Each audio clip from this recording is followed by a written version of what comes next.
Hard working every day, not a lazy mom, got no time to play. Always on the go, you stuck on the flow, but it's time for the show.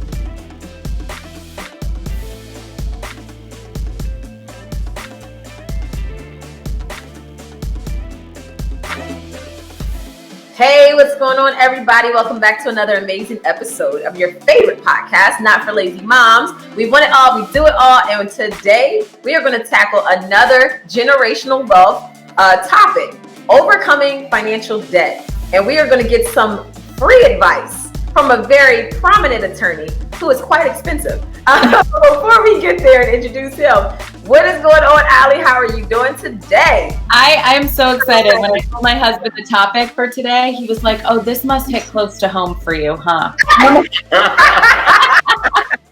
I think we've all been in that position. That's what makes this topic so unique. Chris, you actually probably never really experienced debt for real. Never really experienced debt, but I've definitely had some bumps in the road where it started like some business ventures with some crooks basically, and took some big chunks, as far as in the loss category. Yes, so this is going to be good. I think it hits close to home for a lot of people. Today we have attorney AScottBolden joining us. He is a law partner and a principal member of Reed Smith. He is a former radio and television host, and he is a prominent trial and white-collar defense attorney, and he's definitely the best in the country. He was also my attorney and represented me when I had my little situation on Real Housewives of Potomac, and he gave me excellent advice to clear my name. Thank you very much. Welcome, welcome to the show, Scott. I can't take a better promo than that. Keep talking. Yes. As my grandmother used to say, if you're lying, keep talking. Listen, we all know that you are a serious one. Some people refer to you as the pit bull of all attorneys when it comes to getting your situation together, and I can attest to that. Thank you very much. I'm glad to be here with you all. Thank you so much. So we wanted to talk to Scott in particular because, I mean, he's doing it big time. He's been doing it for a very long time in the whole legal world. And he's also a living testimony of the fact that it's not about how much you make, but it's how much you keep. Some people always think just because a person has a very high income that they have a lot of wealth or a lot of savings in their account. And even as one of the top attorneys in our country, not just DC, in our country, there was a time where his income was overshadowed by the debt. So I would love to hear about this because I would have never guessed that or made that assumption. Well, how long do you have? We have 45 minutes. I think it starts with so many of us in our families, we didn't get the talk. We got the talk about the police and what to say and do when the police stop you. But what our parents didn't tell us was about debt, about balancing a checkbook. It's almost kind of presumed almost, because our parents, most of us at least, made less than what we make right now. Financial education just wasn't a top priority. Paying bills and feeding us and putting a roof over our head was more important than the bottom line proposition. And so for me, I'll be honest with you, through my 30s, I didn't really think much about a credit score until I started trying to buy things like a home or a car. I just didn't think about it. In fact, I remember in my first marriage, I was paying bills and I was being told, you got to pay these bills on time. I was like, I'm a government prosecutor in Manhattan, New York, and I'll pay them in 60 days versus 30 days. And I remember my first wife looked at me and said, like, are you serious? I'm like, yeah. They said, what are you going to do about your credit report? I said, I'll deal with it when I have to deal with it. I had no concept or precepts of credit and how important it was. And so that continued, quite frankly, probably into my 40s. I mean, I always made good money once I went to the private sector, and I always had really expensive tastes, but I was really living paycheck to paycheck. Wow. And then in 2006, I ran for office in DC. I was divorced by then, and it all came crashing down in 2006. I guess that was 15 years ago. Yeah. And it came crashing down because I lost that election for city council at large. I had political debt. I had personal debt because I put all my money into that campaign, including the last couple of months of mortgage payments. And then I had a ex-wife, or former wife, the mother of my daughters, who I love dearly, who was pressing me for more money. And so it was a three-pronged attack on AScottBolden, personally and financially. And while no one ever really knew it, because I had a condo on K Street and I had a big law practice at Reed Smith and was making good money, I wasn't making enough or saving enough to really be able to afford my lifestyle. And during 2006, I'll be honest with you, shortly thereafter, I didn't even have a car, if you will, because my lease ran out and I didn't have the credit score to even get another car. And so for me, reality hit hard, and reality told me the truth as I looked in the mirror regarding my credit worthiness. Wow, it's crazy. 2006 must have just been that year, because I remember 2006 so clearly. I had started doing real estate appraisals, and I had my own real estate appraisal company, and I was making bank. And Chris can attest to this, because he would basically want to go out of town all the time. In the off season. In the off season, he's like, let's travel. So I would orchestrate my schedule. As a real estate appraiser, most of the closings happen the first week and the last week of the month. So those 2 weeks in the middle, me and Chris was hanging, and I was bringing in over $10,000 a month just working 2 weeks. Exactly. The real estate market was booming. I mean, I was having appraisals left and right, did my job, and then I was gone and off to wherever we wanted to go. Well, in 2006, the market just like sank. Yeah. I remember I had given my apartment where I was renting, I gave them 30 days notice, and I was actually buying a condo, and it was from a friend of mine. So I had been at the condo where I was about to buy. I changed all the carpet. I was up in there painting walls, getting ready to go to closing. The weekend we were going to closing, she backed out on the whole deal. I went from being in a position of making all this money per month, about to buy a condo, to having to call my dad and say, Dad, I need you to bring a truck down here from New Jersey and help me move all of my furniture and let me figure out what I'm going to do, because my apartment already rented out the unit I was in, because I gave them the notice, so they couldn't extend my lease. So I was literally like, what am I going to do? I had to pack up my stuff, go to Jersey and stay with my dad. And I would still have to drive down to do appraisals and schedule them, hopefully all in the same day, and then drive back to Jersey. So I didn't have a place down here, but my business was down here. But it was kind of a blessing in disguise, because a few months later in October, I went from doing 30, 40 appraisals a month to doing maybe one after that market crash. So when I look back on it, I was having so much fun hanging out with Chris, not being responsible with my finances, giving money to my friends, going to the club, buying up the bar, getting sections. I was balling. You couldn't tell me nothing. I was in my early 20s, and I was not responsible with my money. I got to a point where I had enough savings to last me for a few months, but then I was like, wow, I'm not getting any more business. I'm in New Jersey, stuck up here, and I'm only driving down on the weekends. Thank God I had a car. But then I had to basically get back into the corporate world, which I said I would never do. I hate working 9 to 5. I'm a person that likes to make my own schedule, but I had to do what I had to do. I started working for a company that owned like malls across the country, and I was the executive assistant to their VP of sales and the VP of marketing. And I had to get back in and grind it until I could afford to work for myself again. But it was a moment that taught me a lot. But when you said 2006, I'm like, oh yeah, I remember that year. It didn't matter. Didn't matter who you are or where you were.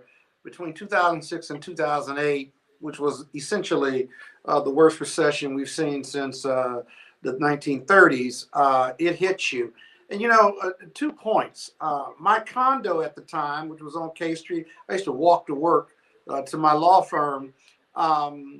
It was upside down. I was continuing to try to refinance it, but the value was upside down. So I got this great idea, not so great idea, that I would force it into foreclosure argue that it was upside down, and try to refinance my mortgage rate as well as my mortgage payment and just get caught up. Because as I said, I had income, and after, certain months, I had chunks of money and what have you. So there was always money on the come.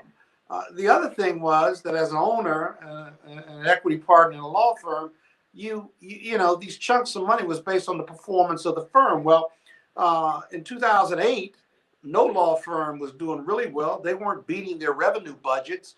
And so even that came to a screeching halt, at least the expectation that we were going to beat budget.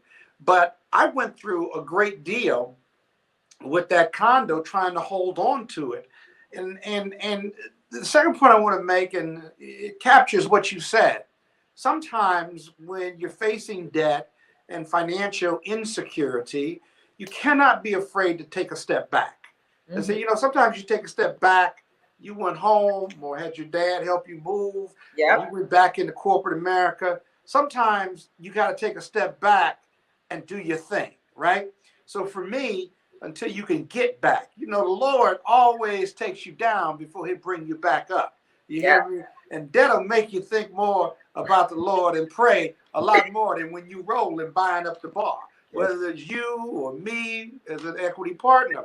And so around that same time, I met Erica, my second wife, who had great credit, but didn't have, super income, if you will.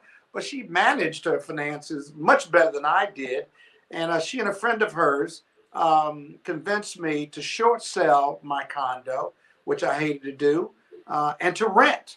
And so we rented a home. We moved in together for both of our benefits.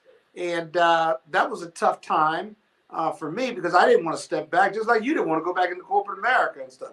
And surely you didn't want to go back home to Jersey, but you had to do what you had to do, right? So we did that. And then that's when I committed to getting myself out of this crazy debt. I had IRS debt, I had political debt, I had personal debt, I had mortgage debt, and I didn't have enough income to pay all of that down.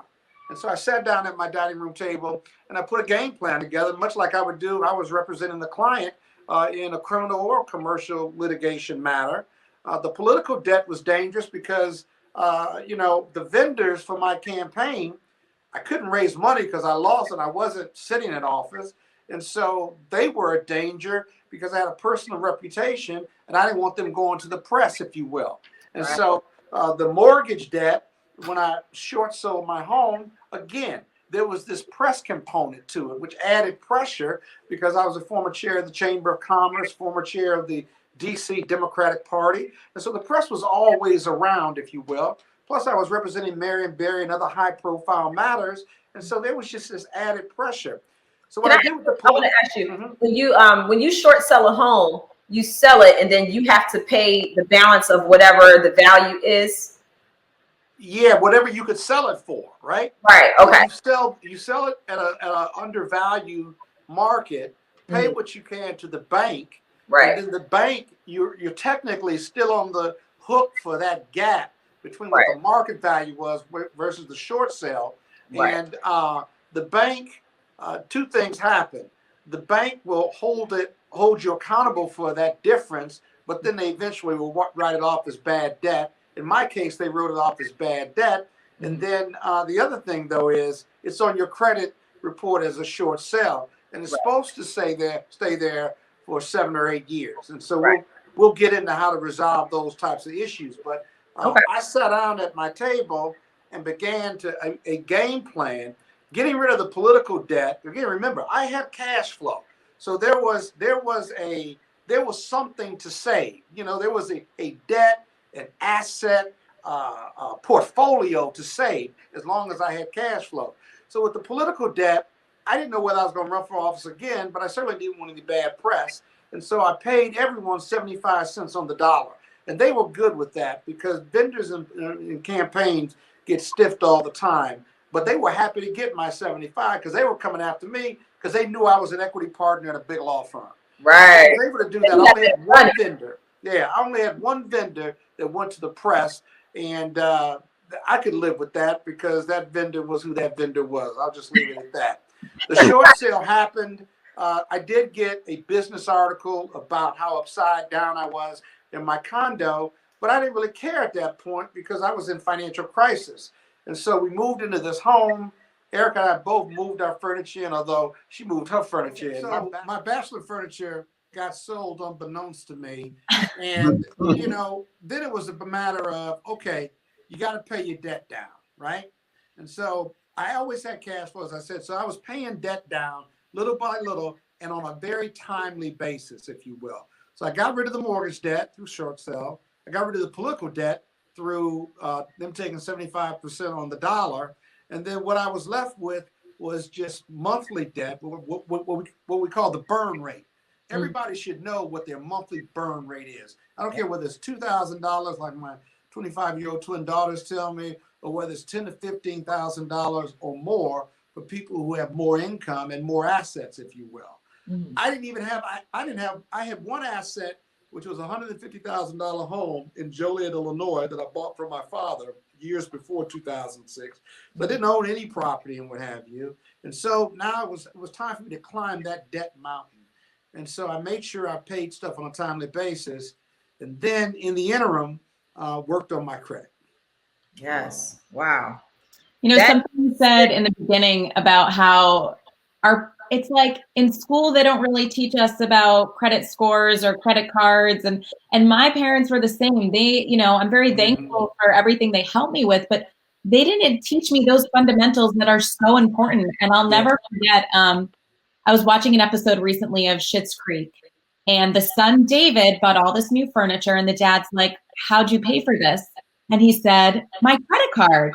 And he's like, well, pay for the credit card. And he goes, Dad, you don't understand. It's paid for by the credit card. And that was like me. Like, I kept putting stuff on a credit card. I didn't really understand that you had to pay it off all at once, or you had to pay the piper. Yes. Or I mean, and then the interest rates where it's like you can make the minimum payment, but that does nothing because you have these interest rates. And it wasn't until I met my husband and he's like, what are you doing? Like, oh my God. He was like, we just need to start over. And he actually, when we were dating, he paid off my debt on my credit card.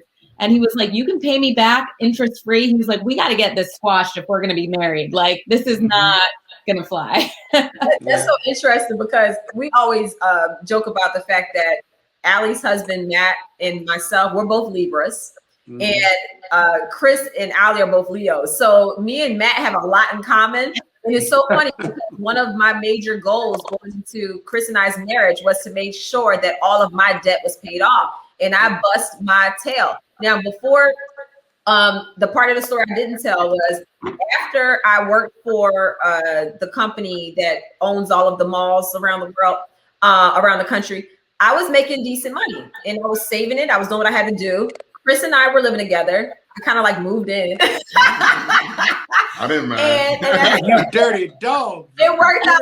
Dog. I kept his house nice and clean, and I didn't have to worry about any bills as it pertained to living expenses. So we began living together, and Chris started complaining. He was like, you all tired nowadays? Like, we can't even travel like we used to. And I'm like, yeah, but I'm working. I have to be to work at 7:30. And then with the traffic, I wasn't getting back home in Ashburn until 6 in the evening. So I'm like, I am tired. And then we couldn't just up and go travel anymore because I had to work. So he was like, well, why don't you just work for me? And I was like, no, I'm not doing that because I don't want to be dependent on you as my boyfriend. And then we break up and now I got to start all over and deal with what I already had to deal with. So I'm not doing that.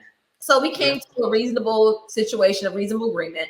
And I was working for that same company still. And I started working for Chris part-time. He had a development company. So then I started maintaining his calendar, cleaning up his office, got everything in order.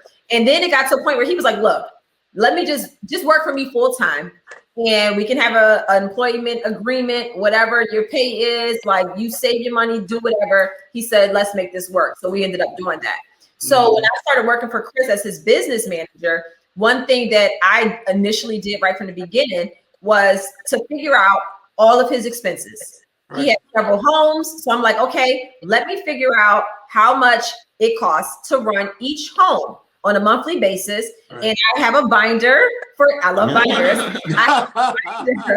I really do, true story. I have a binder Burn for rate every binders. home. I love my binders. Look, I was supposed to be an attorney. Let me stop you right here. One thing I will say, Scott, I was kind of like you. I was balling, making a lot of money, but I never really was taught how to manage it, and kind of I was irresponsible. So my whole thing was partying, having a good time, traveling.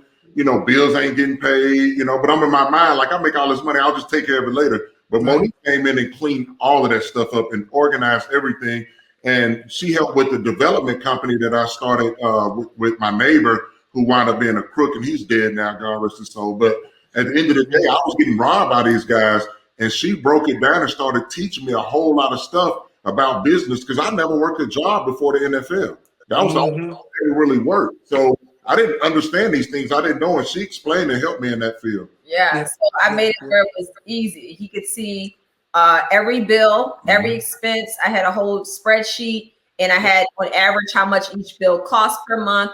And it allowed us to be in a position where we know exactly how much it costs to maintain our entire lifestyle on an annual basis. So whenever I was actually talking about this on another episode we did, whenever people are like, oh, can you lend me $20,000 or lend me $30,000? I'm like, first of all, our money is tied up in investments, and the money that we have, we pulled out based off of what we require to live every year. So I ain't got an extra $20,000 just to be given to you, because I'm not going to take a hit pulling out of my long-term investments, and, having to pay those penalties in order to give you some money. So people don't get it. But my recommendation for people when they're trying to deal with their debt and all of that, what you said, know your monthly debt. That is important, because it will show you how much you can spend on a monthly basis, and then it'll help you to determine what is a need versus a want.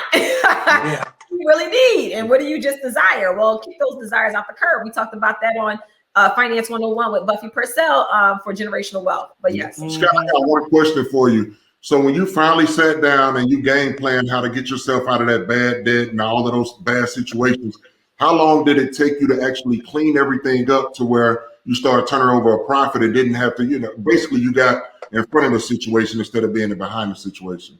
Getting beyond living draw check to draw check, I would say two things helped me a great deal. One was my business was growing, which meant I was making more money every year. And I knew that whether we made budget or not as a firm, I was generating more business. So as an owner, the more business you generate, presumably the more money you're going to generate for yourself as a lawyer. And so I was always anticipating more income. That's the first thing. The second thing was I couldn't wait 5, 6, 7 years for my credit report to catch up. They are notoriously inaccurate, if you will. In fact, Congress is looking at how to make credit reports not so much a determinant of your credit worthiness, and looking at different ways to improve credit scores versus it being a hammer. There ought to be an incentive to it. So I'm sorry, you said credit reports are inaccurate. That's another statement. Am I living under a rock? I did not know that. They may be accurate. Yeah, go ahead. Listen, they may be accurate for some folks, and they do have accurate information, but they are notorious for having inaccurate information with the creditor. Your creditor is reporting inaccurate, undated, or bad dated, if you will. Is that a word, bad dated? In any event, outdated information. And, good credit reporting services, or you being vigilant on your credit report, is super, super important. I look at my credit report on a monthly basis. Now, most people say a quarterly basis, but given what I've been through, the second thing that helped me vis-a-vis not just more income was that I hired a credit counselor to help me fix things on my credit report, or to have certain things removed, whether they were legitimate or not legitimate, in order to increase my credit score. At one point, when I started down this road, my credit score was like 600. I couldn't buy myself and I'm prejudiced if I want to put myself on some type of mortgage. And so once I hired a credit counselor, that had mixed results.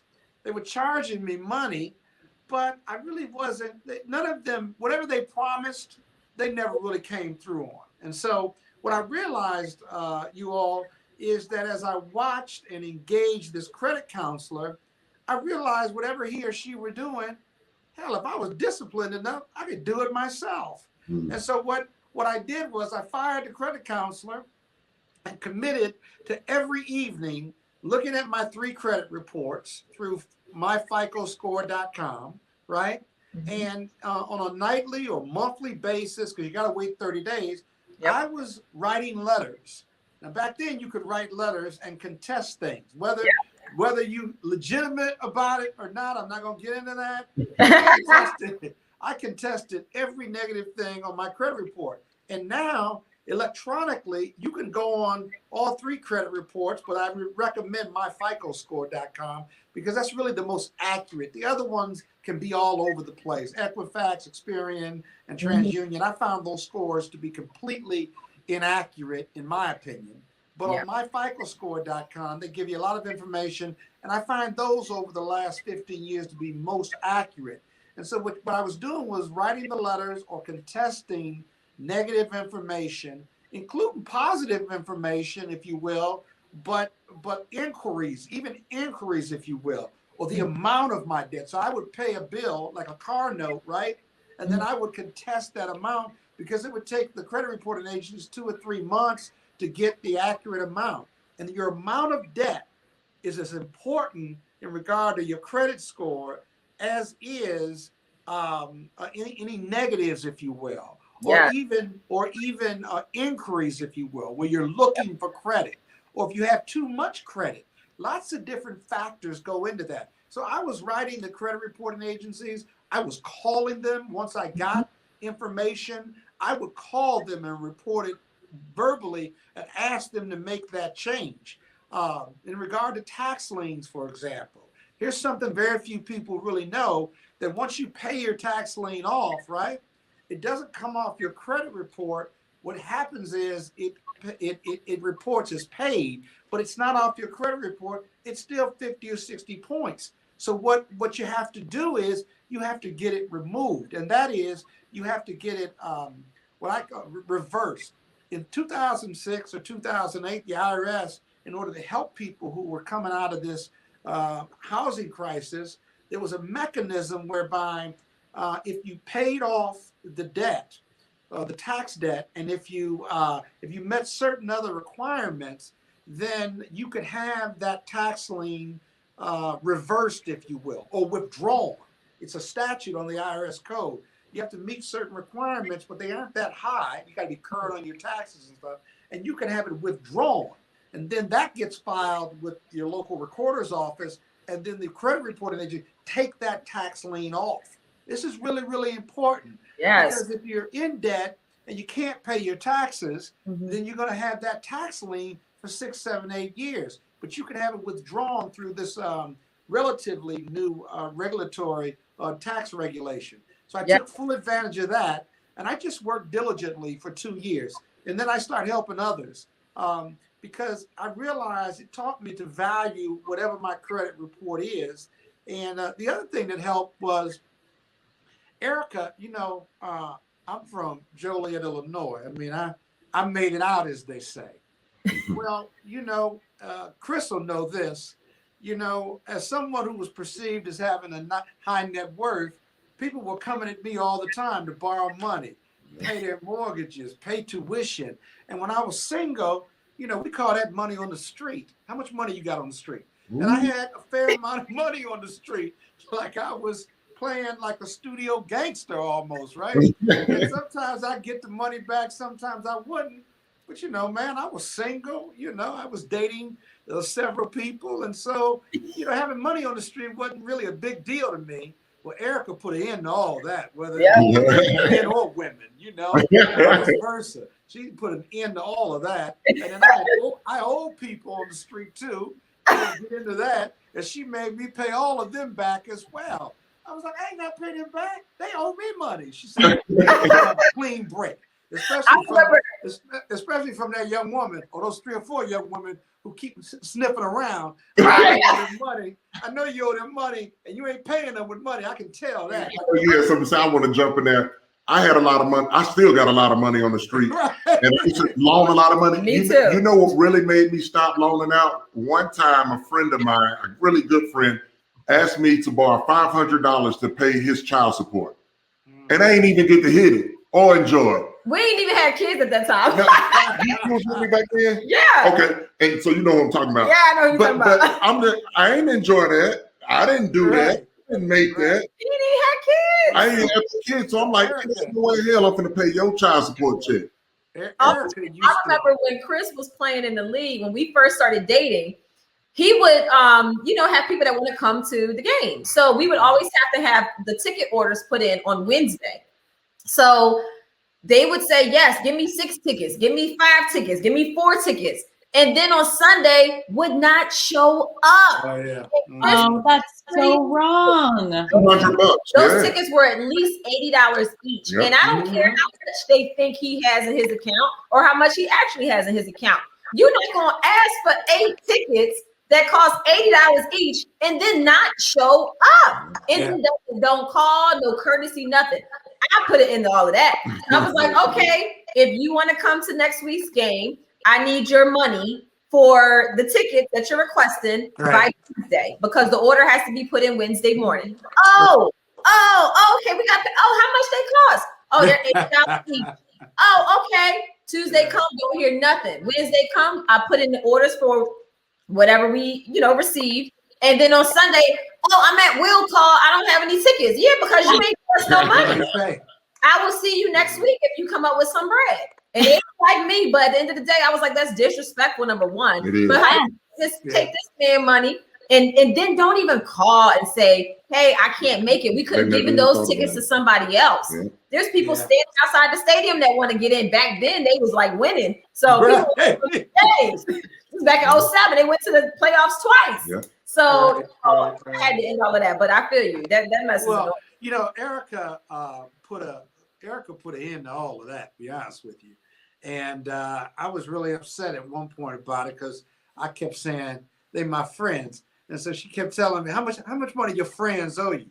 I said, not that much. She said, yeah, let's write down everything that's owed to you. And so now when friends come to me for money, and over the last 10 years, Erica and I have been together, married for 6, I said, you got to talk to Erica. And I said, Scott, you your own man. We got to tell Erica about this. This is kind of personal. I said, you got to talk to Erica. She count every nickel. And so that saved me because I took my hands off of it because I can be a softie. I'm sorry.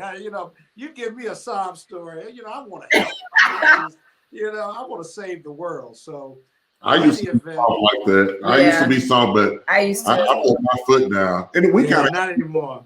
Yeah. I can't afford to. And even my enemies out here, my business and political enemies, I would support because I was taught growing up, you help the least of these and, love your enemies and so forth and so on. But I got people who've done some awful things to me that owe me money right now. And so you just basically got to stop. But attacking that credit report immediately after short selling and paying off tax liens was really key, to the point where I counsel family members now and friends about it on a regular or irregular basis. And it certainly does work. I've gotten to know the people in the recording office. They said, Mr. Bolden's back. You got another release or withdrawal? I say, yep. And I would take it down there personally so they could record it right away. But it takes discipline and it takes focus. You got to care about this issue and it'll show, whereby now, what is that, 10, 15 years later now? I guess we're in 2021. I've got 5 or 6 properties, a couple of investment properties, have a very high credit score now. And I nurture that credit score on a regular basis because I don't ever want to go back to that place or that space again. I'm not bragging. I'm complaining about my journey. And I thank God for delivering me and putting me in a position where I generate a fair amount of your income, if you will, but I'm also have savings now. I've got investments. I don't have any loans. My credit lines, because every lawyer has a credit line in a big law firm because of the holdback. Those credit lines are paid down. I know what my burn rate is. And I'm not living draw check to draw check anymore. Knock wood, if you will, because I don't ever want to go back there. I really don't. If I won the lottery and got $5 million, I'd be scared to death, Chris. I'm scared of blowing it. I just would, because I don't ever want to be living paycheck to paycheck again. I don't ever want to have a bad credit score. I'm 58. I want the next 20 years to just be free of those issues. And so it's been quite a journey. Yes, it's. Oh, go ahead, Allie. Oh no, I was just, hearing your story and everything. It's almost more beneficial if you're in debt, instead of going to someone and asking for money, which is in your mind an immediate fix, but causes a bigger problem, with relationships and stuff. It's almost better to go to that person and say, and not be embarrassed, not be ashamed, be like, here's my situation. Do you have any advice? Like, how do I get out of this? Yeah. Right. Go to them and ask for money. Right. I've never asked anybody for money. I didn't care how hard times got. If I had to miss a car note payment, I missed it. I remember Chris was laughing at me one time because the car company called because I was behind on a payment. And this was during the time where I was trying to rebuild, and all of the money that I had made from doing appraisals, all of those people I had given money to, they were nowhere to be found when it was time for me to get my help. And I was wanting my money back. I wasn't asking them for money. I'm like, the money that I lent you, when you gonna pay it back? Oh, well, I ain't got it. Then they get attitudes when you're asking for your money that they borrowed to be paid back. You want that little money back? That's what they say. And you want little money when you were loaning it. I know, right? I'm like, and it was money that I lent them. So it wasn't like I just gave it to them. They asked to borrow, and I just wasn't on top of getting it back until I needed it. And I remember one time the car company called me, and Chris was next to me, and I answered the phone, and they were like, you're behind on your note. We wanted to know when you're going to pay it. And I was like, look, I honestly want to pay you. I just can't right now. I said, I will call you when I have the money, and I'll make sure I pay the bill. And he bust out laughing. He said, well, at least you're being real with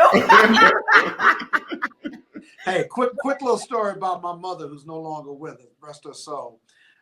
She used to tell me and my brothers and sisters the story of when her and my father were just starting out. He was a new lawyer in Joliet, Illinois, and they lived in this little apartment on Duncan Street. And they had me and my brother. They had me and my sister, and they were behind on debts, and the debt collectors would call her and be real nasty. And so she told me, she would tell us the story. She'd say, now, let me tell you something. I want to pay you, just like you said, Monique. And then she would say, now, at the first of the month, I put all the debts in one hat, and your debt is in that hat. And I pick out 5 bills out of the 10 or 7 that I can pay.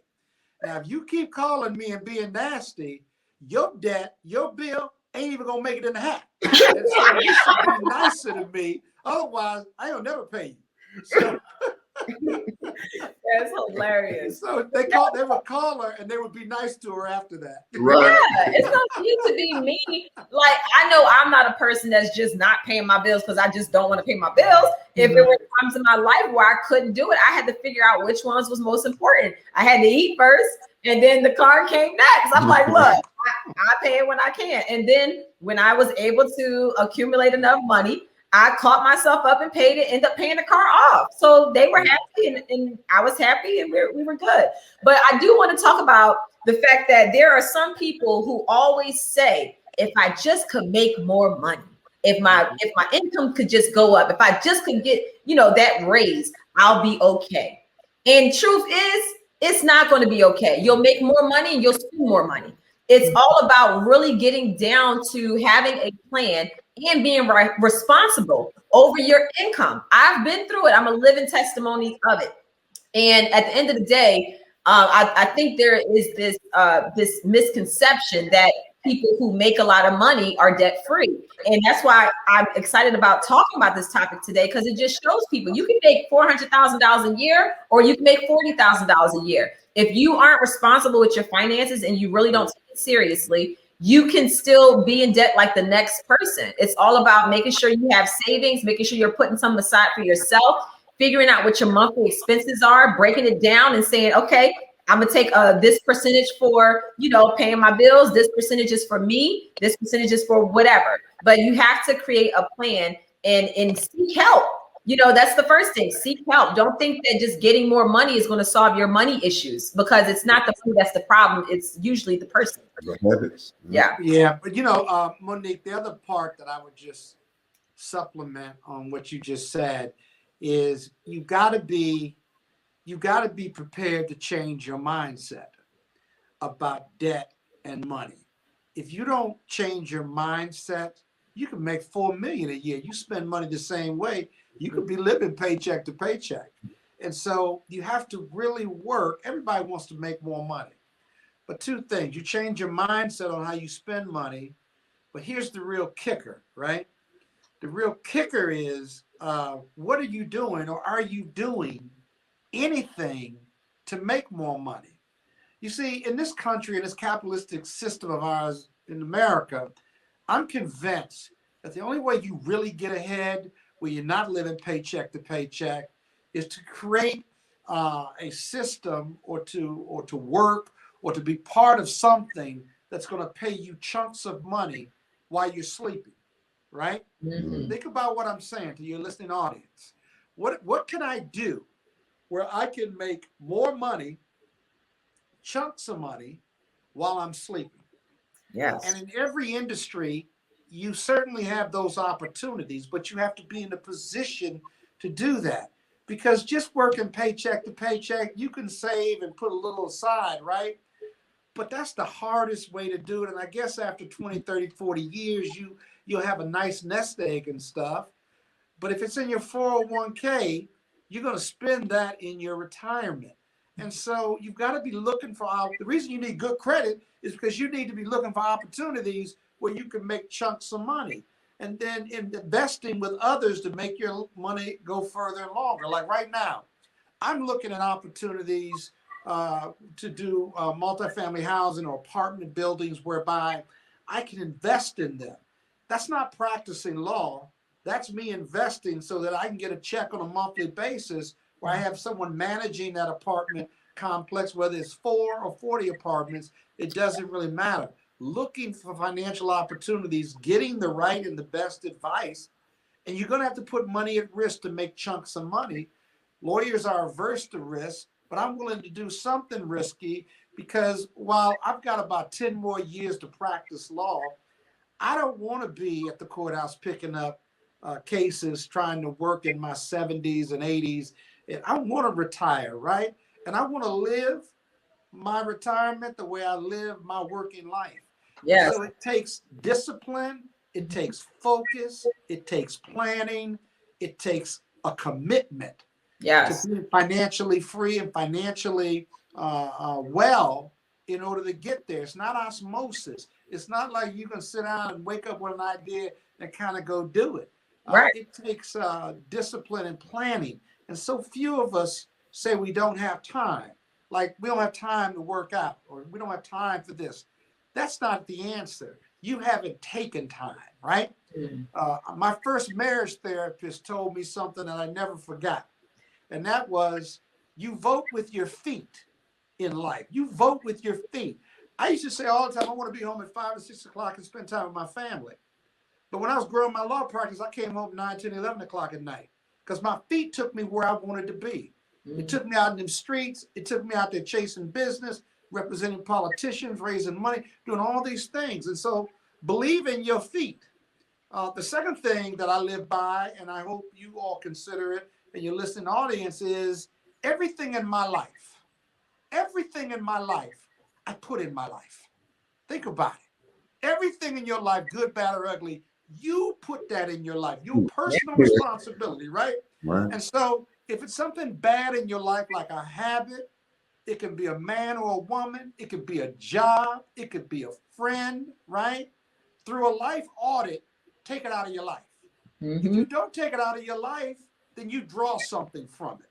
And perhaps we need more counseling, because whatever you draw from something negative, you're getting something that isn't healthy for you.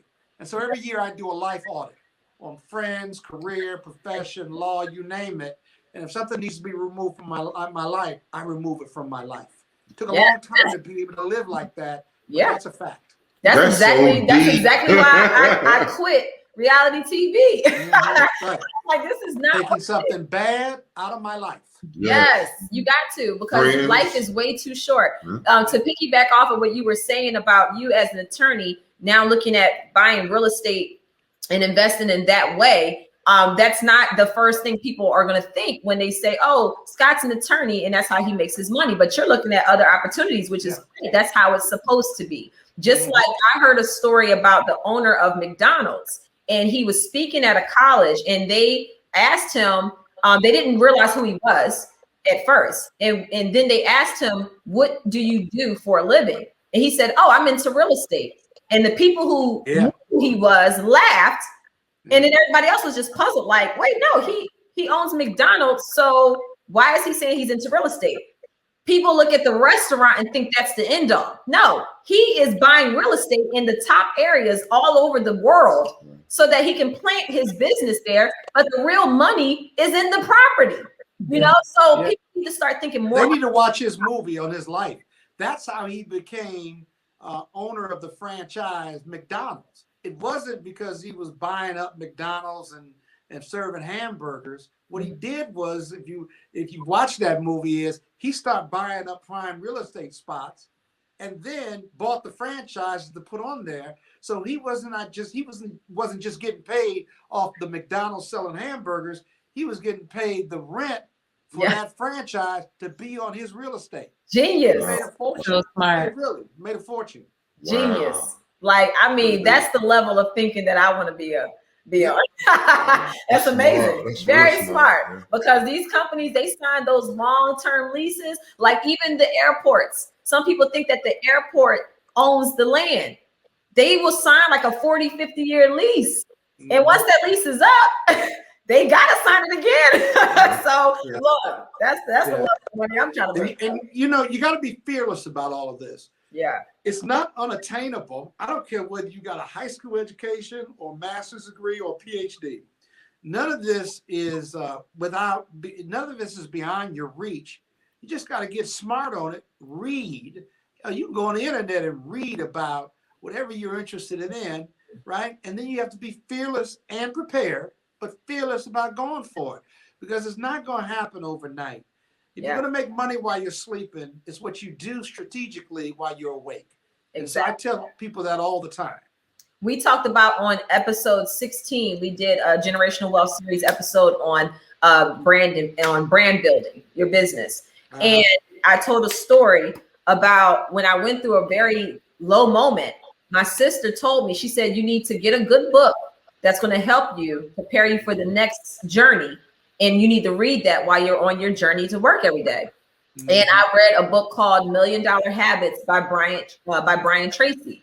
Mm-hmm. And to this day, I still use the tips that are in that book. It changed my mindset, which is why I love what you said, because my motto is, if you can change your mind, if you can change your mindset, you can change your generation. And I truly believe that. It's all about the mind. People have stopped reading. Reading is so important. People would rather go on social media and flip through pictures and read some little motivational quotes, but won't pick up a book that can actually give them the knowledge that people who have made it are pouring into in a book. So I love that book because it literally taught you the habits of millionaires and how their mindset had to be changed in order for them to make it to the next level. So I wholeheartedly suggest that book. I'm not a sponsor for it. I don't know Brian Tracy, but I love that book. Monique, the other thing is that for your listening audience, don't be afraid to fail or to be imperfect. Mm-hmm. I'm not perfect at what I'm espousing on right now. I have my moments where I want to go buy an Hublot watch, and it may have a diamond bezel on it. And I got 10 or 15 watches. Not bragging, I'm complaining again. I want that Hublot watch with that diamond bezel. The one you saw in college. I love that watch. Green. It had green. I want to put some emeralds on it to really make the green come out. Oh my gosh. And my wife and Erica tell me, you don't need that watch. And I have a gray one that's similar without the diamond bezel. And so, you know what? I wait until I get more bonus checks, if you will, and then I treat myself, and I treated myself to that watch, right? That's not being perfect. I'm imperfect about that. I don't need that watch. I got plenty of watches I got a Breitling on right now that I can wear every day. But you know what? You're not going to be perfect at it. I gamble with my brother-in-law. We go to blackjack table, right? And no, people say, how could you gamble that money away? Well, I have to do something for myself. I enjoy blackjack, right? It's not like I'm on the corner in Joliet, Illinois, tossing dice with my homeboys like I used to do growing up, right? And so I do blackjack. And, you know, you never do, and you don't spend the mortgage money or your savings or what have you. Right. But I take disposable income. Now, 10 years ago, I would go and I'd take $500 with me. Now, you know, years later, and my financial situation is better, I take more than that, but I never spend it all while I'm gambling, and I always leave with something, because again, that's that discipline and stuff. So, in any event, you can be imperfect. Just make sure you're making enough money to be imperfect. Yes. Right. Go ahead. No, what's crazy is I remember when I first got drafted, I was 3rd pick overall. So I came into a nice chunk of change, and I really hadn't bought anything. I remember my first NFL season, I slept on an air mattress. With a small arm blocked by the bed. And the only reason I did it because I knew, growing up, we didn't have a whole lot. We wasn't broke, but we didn't have a whole lot. So I felt in my head, I can save this money and I can wait on this long term. I had ordered some furniture. It was going to take like 6 months to come in. Well, I should get in a bed, get a good night's sleep for practice. But I really was kind of holding. Damn, Chris. No, I was tight with money back then. But Deion Sanders taking my advice to a whole nother level. That's right. I talked to Deion Sanders one day because he was my teammate when I came into my rookie season with the Washington team. And Deion said, "Listen, have you bought yourself something nice?" And I was like, "No, not really." He said, "Listen, you worked your whole life to get to where you are. You need to enjoy some of that money. If you die, you can't take that money with you." Yes. Watches and blackjack are my 2 challenges. Right. Yeah. My favorite thing to spend on is travel, because it's the experience. It's especially with the kids. Like, I'm just one of those moms. I can't travel anywhere out of the country without my kids being there. It just, like, the anxiety and also the longing for them to want to experience what I'm experiencing as well. But if I will not spend much all year just so that we can have a huge trip. And then that's what we spend on. So just kind of realizing what things are, must haves, and then making a way to have those things. That's right. So, yes. But this was a great episode. Allie, did you have any experiences you wanted to share with us before we close out? Well, I did want to add one more thing that you were mentioning about, being organized, and you don't want to live paycheck to paycheck. It's not a sprint, it's a marathon. Think of, but it's also, as we spoke in a previous episode with estate planning, it's for those who you leave behind too. Focus on building the wealth for your family and for your kids, and investing there. Yeah, that's so important. That is so important. And estate planning, that's a whole nother show. When you've got kids, because you can be rich, right?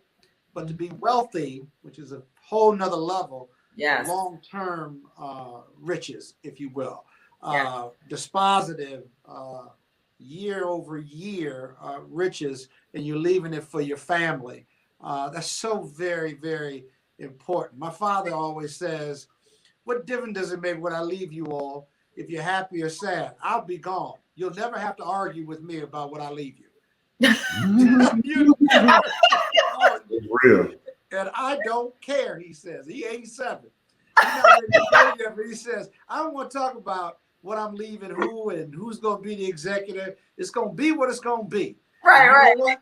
You ain't going to never argue with me about it. It's a beautiful thing. I'll be gone. Oh, my gosh. Yeah, but that's important. You're absolutely right. Good point. Yeah.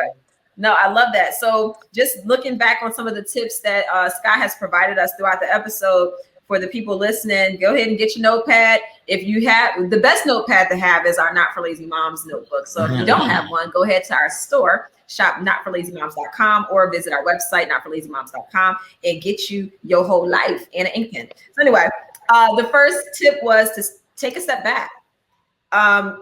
Look at everything that you have going on. Take a step back. Don't put the pride to the side. Take a step back. Number 2, make a plan. Number 3, know your monthly debt. Number 4, work on your credit.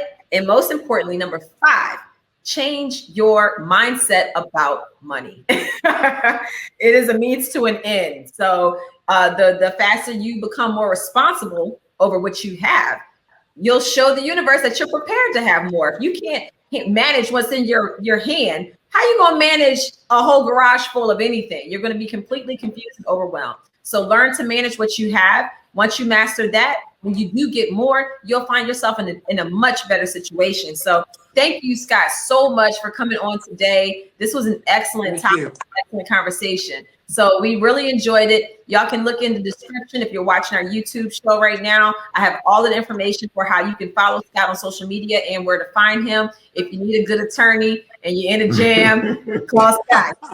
If you're in a tight spot, otherwise you don't want to see me. Thank y'all so much. Yeah, thank y'all so much again for listening. Make sure you subscribe to our YouTube channel and follow us on all platforms. Until then, we will see you in 2 weeks. Take care.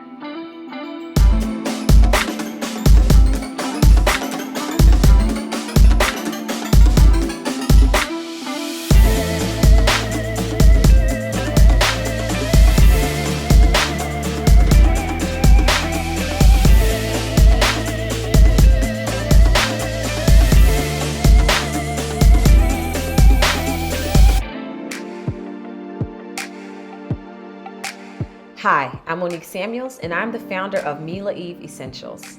Mila Eve products are designed with your mind, body, and soul in mind. We are a Black-owned, woman-owned business who specialize in making products that are cruelty-free, pure, and therapeutic. Why try Mila Eve Essentials? Because we eliminate harsh chemicals and only use ingredients with natural elements that provide a variety of wonderful benefits for you and your household. Feel free to give us feedback by hashtagging Mila Eve Essentials on all social media platforms. And don't forget to follow us on Instagram, Facebook, and YouTube, where you can get essential oil recipes, fun product facts, and other important usage information. Nature knows best, and so does Mila Eve.